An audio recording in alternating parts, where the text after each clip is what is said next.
Have you ever wanted to study the Bible in a way that made sense of the whole thing from Genesis to Revelation?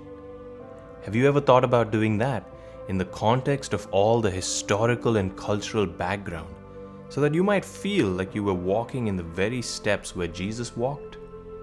Have you ever wanted to do all that in the context of a conversation with the global church about the implications of God's Word in our world today? Well, Bible Journey can help you and your congregation do just that.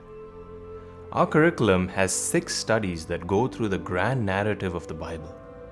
These studies are further divided into 45 courses. For instance, the Gospel study offers a course on New Testament context, some courses on Jesus, and the Gospels.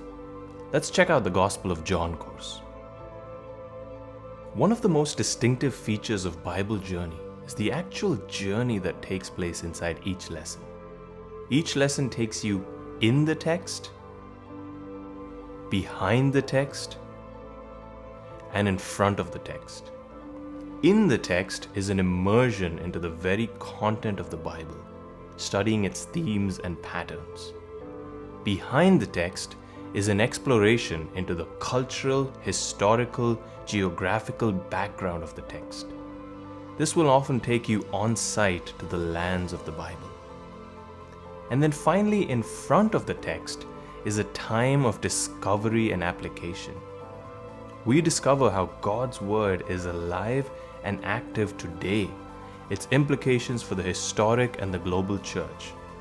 We hear from voices across the global South and North to understand how the Bible is actively helping transform lives, and then get a chance to apply the truths of the Bible to our own lives. Interactive maps are an effort to provide geographical and historical context. Clicking on each of these hotspots offer brief background insight into the location. Let's visit Caesarea Philippi. Banias, or Caesarea Philippi, is a lush site at the base of Mount Hermon, surrounded by the waters that flow from the mountain and nearby springs. This hill was the site of numerous temples, worshiping various nature deities, including most especially the god Pan in the New Testament period.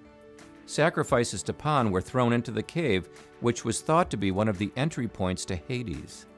It was likely in front of the cave where Peter made his pivotal confession of faith, and Jesus declared that he would build his church on this rock.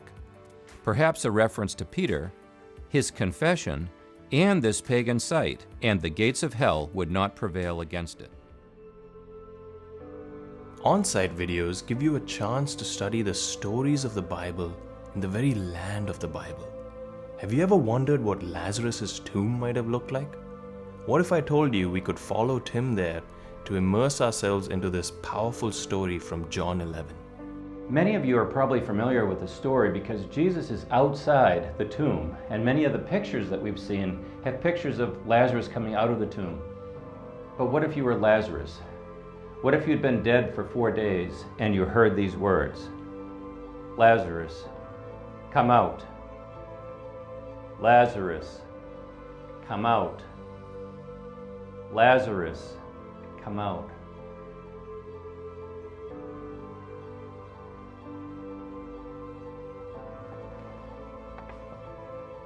What kind of a state was Lazarus in? Was he feeling asleep, coming out of a dream, coming out of a coma? At what point might Lazarus have been coming out of the tomb, hearing a crowd outside? And at what point did he hear Jesus say, "Take off the grave clothes and let him go"? Where is it that Lazarus is fully aware that he's alive again and that Jesus has set him free from the power of the grave?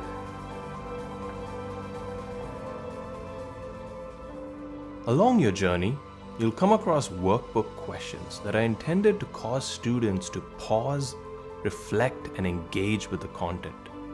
You can download the workbook journal of the course you're studying and answer these questions digitally or by hand. All this and more is available for you, your small group, or your church to dive into the scriptures. Our goal is to help you immerse yourself in the text, to to explore the world behind the text, and then to discover all that the Bible has to say to us in this generation. Visit BibleJourney.com.